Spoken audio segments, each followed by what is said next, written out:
Halo pemirsa Unhas TV, senang sekali saya Andre Rerin Karina dapat kembali menjumpai Anda dalam Unhas Daily. Dalam beberapa menit ke depan kami akan menyajikan berita-berita terpercaya hanya untuk Anda.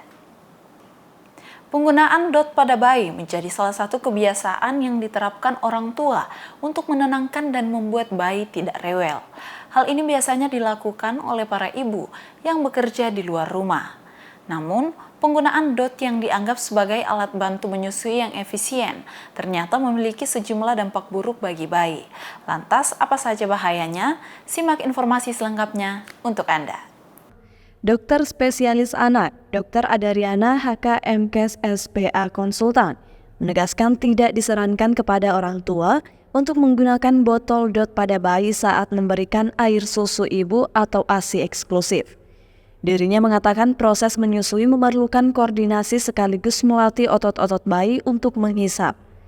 Karena itu penggunaan botol DOT dalam pemberian ASI tidak disarankan, terutama saat pemberian ASI eksklusif 6 bulan. Penggunaan botol DOT atau empeng pada bayi dapat mengganggu proses transfer ASI pada bayi dan membuat bayi tersebut lebih nyaman menggunakan botol DOT.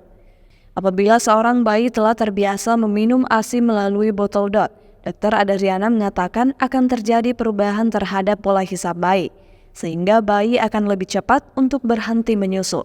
Padahal pemberian susu terbaik adalah berasal dari diri ibu itu sendiri.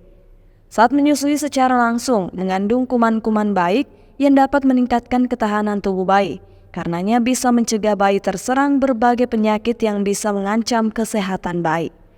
Dr. Adariana mengungkapkan dampak buruk yang dapat terjadi dari pembiasaan menggunakan botol DOT pada bayi adalah bayi dapat terkena kondisi bingung puting. Bingung puting adalah saat di mana bayi kesulitan mengisap air susu ibu langsung dari payudara karena sebelumnya telah terbiasa minum ASI menggunakan botol susu. Lebih lanjut, dia mengatakan dampak lain yang dapat terjadi dari penggunaan botol DOT tersebut adalah bayi lupa bagaimana cara untuk memerah ASI ibu. Bahkan penggunaan DOT dapat mempengaruhi kesehatan gigi dan mulut. Pada anak yang terbiasa dengan penggunaan DOT yang terlalu lama atau terlalu sering juga dapat menyebabkan masalah gigi lainnya, seperti gigi berlubang dan infeksi pada gusi. Pada bayi yang cukup bulan artinya dia terlahir lebih dari 37 minggu, 37 minggu.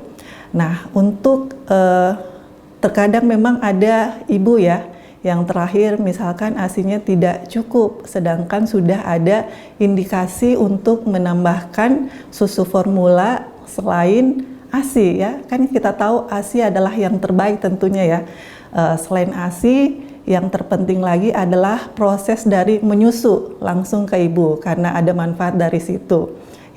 Ketika bayi menyusu langsung ke ibunya, tentunya di situ ada bonding. Jadi ada kasih sayang ibu terhadap bayinya, jadi bayinya merasa nyaman ketika proses menyusu. Nah, selain itu juga ketika menyusu di daerah kulit ibu itu ada namanya kuman-kuman baik, kuman-kuman kecil yang dia berfungsi sangat baik untuk kesehatan bayi ketika itu tertelan. Jadi sangat baik untuk kesehatan pencernaan bayi. Jadi sangat besar manfaatnya. Nah, kembali lagi tadi, kalau memang ada indikasi ketika ASINya belum cukup dan harus ditambahkan susu formula, misalkan sudah ada tanda-tanda bayi tersebut mengalami dehidrasi, nah ditambahkanlah susu formula ini. Bagaimana cara pemberiannya? Sebaiknya memang jangan menggunakan DOT. Namun kondisinya berbeda pada pemberian ASI untuk bayi yang lahir prematur. Pemberian ASI menggunakan alat bantu menurut Dr. Adariana biasanya dilakukan akibat kondisi medis pada bayi yang lahir prematur, karena bayi tersebut memerlukan perangsang untuk refleks hisapnya. Namun alat bantu yang dimaksud bukan botol DOT, melainkan gelas kecil khusus yang disebut cup feeder. Gelas kecil mirip sloki yang digunakan untuk meminumkan ASI pada bayi. Hal tersebut dapat mencegah terjadinya bingung puting. Selain karena masalah pada bayi, cup feeder juga biasanya digunakan sang ibu saat cakupan ASI yang dimiliki belum siap atau terbilang masih rendah. Bagi ibu-ibu yang tidak memiliki cup feeder, cangkir kecil, sendok, dan pipet pun dapat digunakan sebagai alat bantu memberikan ASI pada si buah hati, dan tentunya dengan ukuran yang sesuai kebutuhan bayi. Dr. Adariana menekankan bahwa walaupun penggunaan DOT dapat menjadi alternatif yang efisien dari sisi penggunanya, namun dampak yang ditimbulkan dapat sangat mempengaruhi kesehatan bayi. Karenanya pemberian ASI perah kepada bayi tidak disarankan untuk menggunakan botol DOT. Rahmatia, Unhas TV. Pemirsa, perayaan Lebaran selalu menjadi momen penting di Indonesia, di mana jutaan orang bepergian ke kota-kota besar, termasuk kota Makassar. Namun bersamaan dengan lonjakan aktivitas mudik, juga muncul tantangan besar dalam pengelolaan sampah. Kementerian Lingkungan Hidup dan Kehutanan memperkirakan bahwa jumlah sampah yang dihasilkan setelah periode mudik Lebaran 2024 akan meningkat secara signifikan, termasuk di kota Makassar. Simak informasi selengkapnya untuk Anda. Di tengah euforia menyambut Idul Fitri, Kota Makassar menghadapi tantangan besar dalam pengelolaan sampah selama periode mudik Lebaran tahun ini. Menurut hasil riset yang dilakukan oleh Departemen Teknik Lingkungan Unhas, terjadi lonjakan jumlah sampah sebesar 50 hingga 60% dari bulan-bulan biasa. Hal ini terjadi seiring dengan meningkatnya aktivitas mudik dan arus balik pada musim Lebaran ini. Menghadapi prospek jumlah sampah yang meningkat, Kepala Laboratorium Riset Sanitasi dan Persampahan Departemen Teknik Lingkungan Unhas menjelaskan bahwa pihaknya telah melakukan perhitungan teliti menggunakan metodologi yang memperhitungkan faktor-faktor seperti peningkatan jumlah pengunjung, konsumsi makanan dan minuman, serta aktivitas perjalanan selama periode mudik Lebaran. Dari analisis kami memperkirakan bahwa volume sampah selama periode mudik Lebaran tahun ini akan mencapai puncaknya pada hari-hari sebelum dan sesudah Idul Fitri, dengan peningkatan signifikan dibandingkan dengan hari-hari biasa, ungkap Dr. Engineering Irwan Ridwan Rahim, STMT. Untuk menghadapi tantangan ini, pihak berwenang di Kota Makassar diharapkan mampu merancang strategi pengelolaan sampah yang lebih efektif. Salah satu langkah yang diambil adalah peningkatan jumlah petugas kebersihan di titik-titik rawan sampah. Strateginya tidak perlu ada strategi khusus untuk menghadapi sampah pada bulan Ramadan ini atau pada saat mudik ya. Karena menurut saya apabila kita sudah punya konsep tentang pengolahan sampah yang secara berkelanjutan, saya pikir itu tidak akan jadi masalah karena kalau kita lihat secara keseluruhan sebenarnya kita masih punya beberapa kelemahan-kelemahan ya dalam hal masalah pengolahan persampahan itu sendiri ya. Kalau kita misalnya mengenal istilah 5 aspek pengolahan persampahan secara berkelanjutan, yaitu aspek regulasi, aspek organisasi atau aspek pengelola, aspek yang ketiga itu aspek finansial, yang keempat itu aspek teknis dan teknologi, dan aspek yang kelima itu adalah aspek keterlibatan masyarakat. Jujur saja, apa yang kita alami di Makassar itu kelima aspek ini belum maksimal. Contoh misalnya, kita bicara tentang regulasi. Harusnya memang sudah ada regulasi yang minimal mengatur. Karena ini sifatnya, kalau kita bicara ini ya, kita bicara tentang sampah pada saat mudik ya, minimal ada aturan yang mengkoordinasikan antara daerah dengan daerah lain, misalnya Makassar dengan Maros, misalnya Makassar dengan Takalar dan Goa misalnya kan.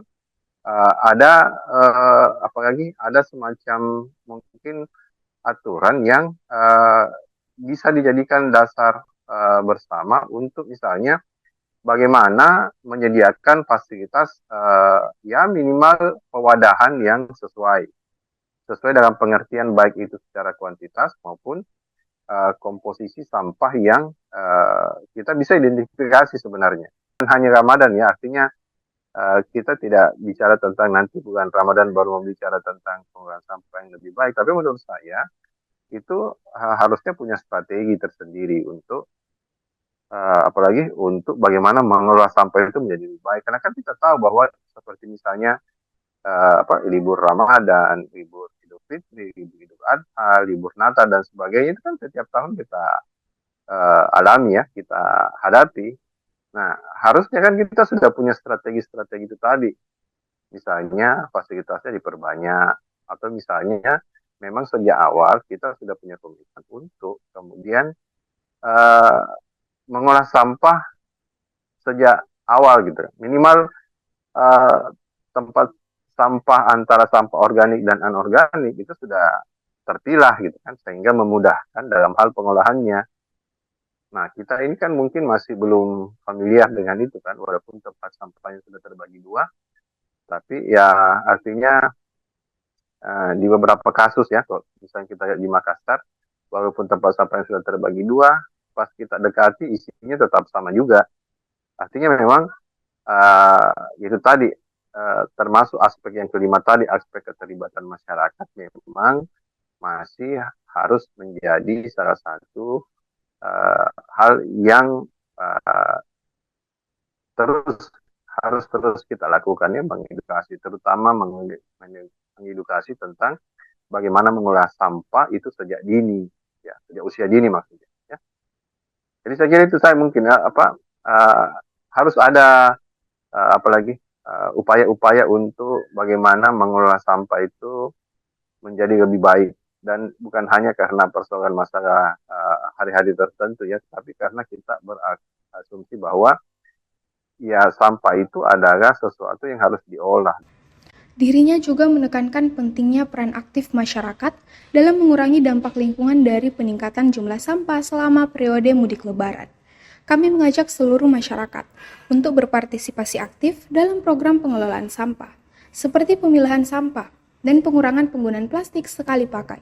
Imbuhnya, dengan kerjasama yang kuat antara pemerintah dan masyarakat, diharapkan Kota Makassar dapat mengatasi tantangan pengelolaan sampah setelah periode mudik lebaran dengan lebih baik, serta menjaga keindahan lingkungan dan kebersihan kota selama musim liburan yang penuh makna ini. Feni Septiani Smuel, Unhas TV. Baik pemirsa, berita tadi sekaligus menutup perjumpaan kita hari ini. Terus saksikan Unhas Daily hanya di Unhas TV. Saya Andrea Ririn Karina mewakili kru yang bertugas, pamit undur diri dan sampai jumpa.